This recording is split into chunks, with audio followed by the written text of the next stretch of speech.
வணக்கம் நண்பர்களே. இசையில் வேணுகானம் அப்படின்னு சொல்லி ஒரு விஷயம் இருக்குது. வேணுகானம்னா ஒரு ஏகாந்த வேளையில் ஒரு ரம்யமான ஒரு இசையை கேட்டு மகிழ்ந்திருக்கும் போது அதற்கு பேர் வேணுகானம்னு பேர் வச்சாங்க.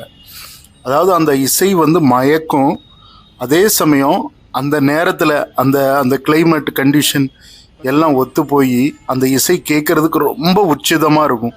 ஸோ அதனால் அதுக்கு பேர் வேணுகானம். அதாவது உச்சஸ்தாயில் இருக்கக்கூடிய அந்த கானத்துக்கு பேர் வேணுகானம். உச்சஸ்தாயின்னா அந்த விருப்பத்தின் பேர்லையும் ரசிப்பின் பேர்லையும் ருசிப்பின் பேர்லையும் அது அவ்வளவு உச்சிதமாக இருக்கிறதுனால அதுக்கு பேர் வேணுகானம். கானத்திலே உயர்ந்த கானம் வேணுகானம். ஸோ இந்த சாப்பாடும் அதே மாதிரி தான். நம்ம ருசியாக சில சாப்பாடுகள் நமக்கு அமையும் போது அது வேணுகானம் மாதிரி தான். இப்போ சில நேரம் இந்த ஒரு ஏகாந்தமான வேளையில் சில சாப்பாடுகளை சாப்பிடும்போது, சில வெரைட்டியான உணவுகளை சாப்பிடும்போது அந்த மாதிரியான ஒரு நினைப்பு எனக்கு வரும். ஏன்னா ரசிப்பும் ருசிப்பும் இசையிலிருந்து வேறுபட்டதில்லை, எல்லாம் ஒன்றுன்னு நினைக்கிறேன்.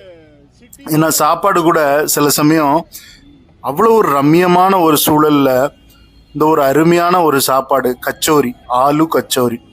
ஸோ நான் இது ஏன் இந்த ரெண்டையும் கம்பேர் பண்ணுறேன்னா, சில நேரம் எனக்கு அப்படி தோணுது. எல்லாருக்கும் அப்படியான்னு எனக்கு தெரியாது. எனக்கு கிட்டத்தட்ட ரசிப்பு ருசிப்பு எல்லாம் ஒன்றா தான் தெரியுது. அதை எப்படி ரசித்தோமோ, ஒரு பாடலை நம்ம எப்படி ரசித்து நம்ம மெய் மறந்து இருக்கோமோ, அதே மாதிரி சில நேரங்களில் சில உணவு வகைகளும் அந்த மாதிரி நம்மளை ஆக்கிரும். ஸோ அதேமாதிரி நான் இன்னைக்கு காலையில் சாப்பிட்ட இந்த கச்சோரி, ஆலு கச்சோரி, கிட்டத்தட்ட ஒரு ரோட் சைடு ஸ்ட்ரீட் கடையில் தான் சாப்பிட்டேன். ரொம்ப அருமையாக இருந்தது இந்த கச்சோரி, ஆலு கச்சோரி.